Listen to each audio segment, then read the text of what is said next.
Halo Sobat Pelajar, kali ini saya akan mencoba membahas soal UTBK Ekonomi, khususnya kurva permintaan dan penawaran. Baik, mari kita mulai saja ya. Untuk soal pertama, Sobat Pelajar bisa lihat ya, bahwa di dalam soal ini kita bisa melihat gambar kurva. Nah, kurva apa yang ada di dalam kurva ini adalah kurva penawaran. Mengapa? Pertama kita pahami dulu nih. Ini ada S0 dengan S1, di mana S ini adalah supply. Yang dimaksud itu adalah penawaran. Kalau misalnya teman sekalian itu menemukan huruf D, itu berarti dia demand, yang dimaksud adalah permintaan.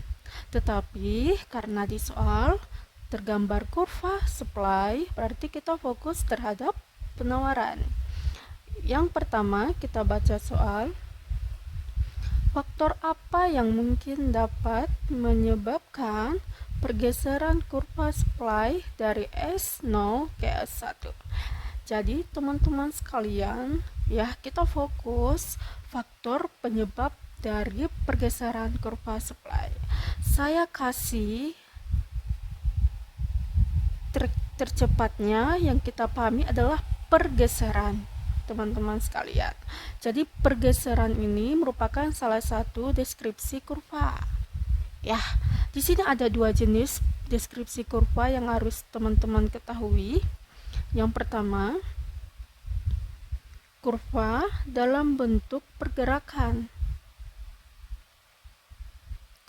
Yang kedua, ada kurva dalam bentuk pergeseran. Dan ini berlaku ya, baik untuk kurva permintaan maupun kurva penawaran. Jadi kita harus tahu apa yang menjadi trik dari pemahaman kita terhadap perbedaan pergerakan dengan pergeseran. Jadi untuk kurva pergerakan itu faktornya itu hanya ada satu pemahaman yang harus kita ketahui, yaitu harga barang itu sendiri. Ya, dimana faktor dari kurva pergerakan itu dipengaruhi oleh harga barang itu sendiri. Sedangkan untuk kurva pergeseran itu dipengaruhi oleh faktor lain selain dari harga barang itu sendiri ini. Ya, tetapi karena kita bahas adalah supply atau penawaran, jadi kita harus tahu faktor lain ya terhadap penyebab penawaran tersebut ya, pergeserannya. Misalnya nih ada pertama terkait karena biaya produksi. Biaya produksi ya, ada juga terpengaruh karena teknologi dan lain sebagainya ya teman-teman.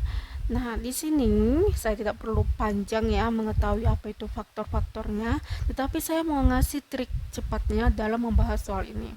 Yang pertama, kita pahami dulu. Yang ditanya di sini adalah pergeseran ya. Jadi kalau kita melihat sesuatu faktor terhadap harga barang itu sendiri, itu sudah pasti salah. Karena apa? Harga barang itu sendiri hanya berlaku pada kurva pergerakan, tidak berlaku pada kurva dalam bentuk pergeseran. Kita lihat nih dalam option bahwa ada di sini dua option yang berhubungan dengan harga barang ini nih. Sudah dipastikan itu salah. Tanpa kita ketahui itu peningkatan atau penurunan, kita nggak perlu tahu. Yang pasti sini kita perlu triknya bahwa kalau ada berhubungan dengan harga barang, itu sudah pasti salah. Ya. Yang kedua, teman-teman sekalian harus tahu apa saja faktor dari permintaan dan penawaran. Jadi kita tanpa tahu itu penurunan sama permintaan, kenaikan, kalau kita bisa lihat di sini dari option ini, kita tahu mana yang termasuk faktor permintaan dan faktor penawaran. Ya. Contohnya, yang option A perubahan selera konsumen ini termasuk faktor permintaan, bukan termasuk faktor penawaran. Ya, teman-teman. Yang kedua, perubahan pendapatan konsumen. Itu termasuk faktor permintaan, bukan penawaran. Nah, jadi di sini teman-teman langsung tahu nih mana jawaban yang benar-benar berhubungan sama faktor penawaran ya terhadap pergeseran tadi. Nah, itu pasti jawabannya D,